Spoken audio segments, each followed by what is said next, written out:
Utah man hit with multiple charges for holding razor against woman's neck who ignored him during a flight.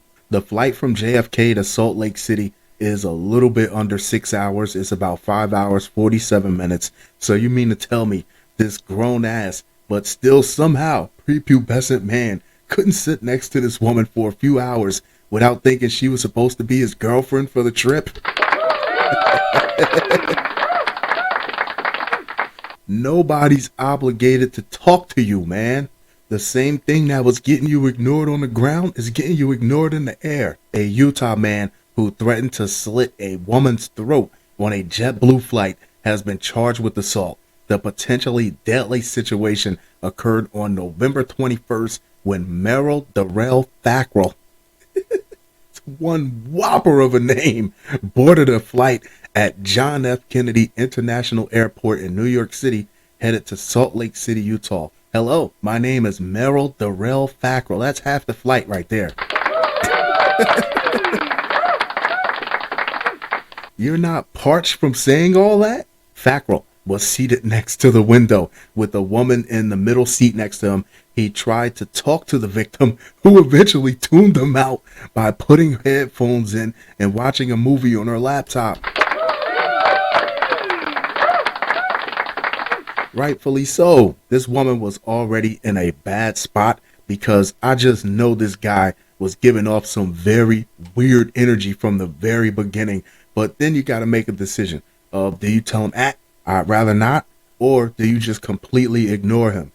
I'd rather not. I think I'm going to try that.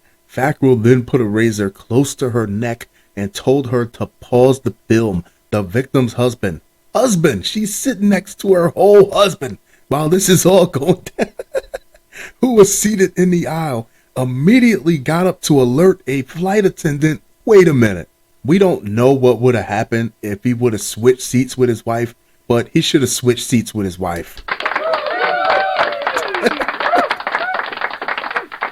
It's the whole vibe of let the other passengers call for help, but I'm not going to divert my attention. I'm going to keep my focus solely on my wife. Meanwhile, the frightened woman leaped from her seat to escape the deranged man because her husband wasn't doing anything, causing Fackrell to grab her shoulder. How many of you see some cold, lonely nights on her husband's side of the bed coming up?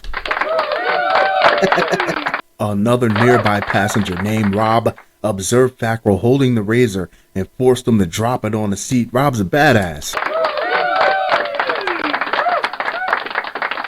Unlike some people, Rob gave the flight crew the blade and sat next to Fackrell for the rest of the flight. Before being apprehended by Rob, Fackrell struggled to subdue the woman and yelled that she would be okay. He also ordered the flight crew to land the plane and stated this ain't no 9/11 shit. The biggest question JetBlue should be asking right now is how the hell did that man get that razor through? Once the plane landed, police came onto the aircraft and quickly escorted Fackrell off as he said peace out to the disturbed passengers. You don't get to peace out nobody. They shouldn't have given him a chance to peace out anybody. They should have been kicking him in his testicles all the way up until the police came. Weirdo. On Tuesday, Fackrell, which I'm positive in school they were calling him Fuckrell, was federally charged with assault with a dangerous weapon on or near aircraft and carrying a weapon on a flight. He was appointed a lawyer from a federal public defender's office. It remains unknown he was able to get a razor blade on the aircraft, which is the biggest concern.